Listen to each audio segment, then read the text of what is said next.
10 ఏళ్ల బీఆర్ఎస్ హయాంలో గజ్వేల్, సిద్దిపేట, సిరిసిల్ల కాకుండా మరే నియోజకవర్గం అభివృద్ధి చెందలేదని మంత్రి కోమటిరెడ్డి వెంకటరెడ్డి అన్నారు.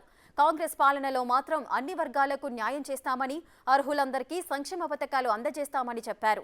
100 రోజుల్లో 6 గ్యారెంటీలు అమలు చేసి తీరుతామన్నారు. డ్రగ్స్ నిర్మూలనతో పాటు బెల్ట్ షాపుల మూతివేతకు చర్యలు తీసుకున్నామని చెప్పారు. మంత్రిగా బాధ్యతలు స్వీకరించిన తర్వాత మొదటిసారిగా నల్గొండకు వచ్చిన కోమటిరెడ్డికి అభిమానులు, కార్యకర్తలు ఘన స్వాగతం పలికి భారీ గజమాలతో సత్కరించారు.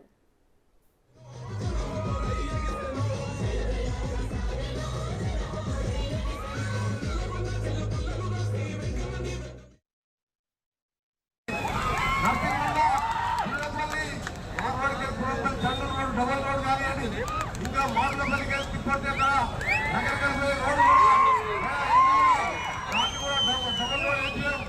ఈరోజు ఎందుకంటే ట్రాఫిక్ పెరిగితే గ్రామాలలో ఇబ్బంది అవుతున్నాయి.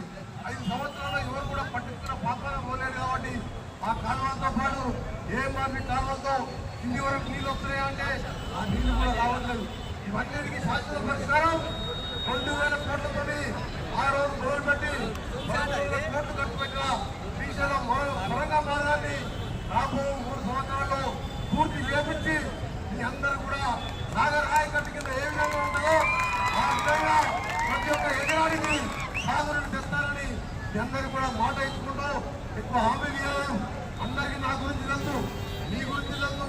అందరూ కూడా కుటుంబ సభ్యులా ఉన్నాం.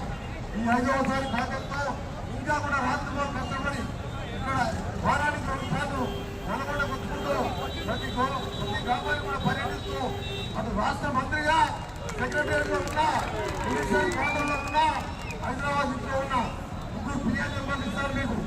నా నెంబర్ అనేది మీ దగ్గర అందరి దగ్గర ఉన్నది. ప్రతిరోజు కూడా ఎక్కడ ఏ ఇబ్బంది ఉన్నా మా ముఖ్య ఇళ్లలో మా పిఎన్ కానీ మీరు కానీ 24 గంటలు అందుబాటులో ఉంటాం.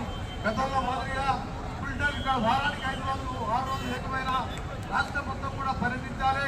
రాష్ట్రంలో తెలంగాణలో ఇలా తెలంగాణ వచ్చింది మన 4 కోట్ల మంది బాగుపడతారు. కాకపోతే ఎక్కడ కూడా బాగుపడి గజ్వేల్, సిరిసిల్ల తప్ప ఎక్కడ కూడా లేని పరిస్థితులు.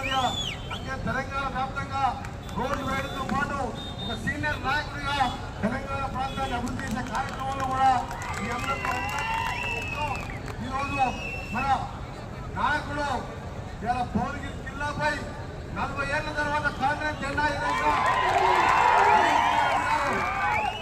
40 ఏళ్ళకి కాంగ్రెస్ ఎమ్మెల్యే లేడుగా. మీరు కూర్చొని పోయిన 5 ఏళ్ళు ఎమ్మెల్యే లేకపోతే మీరు ఎంత బాధపడ్డా చూసింది కదా.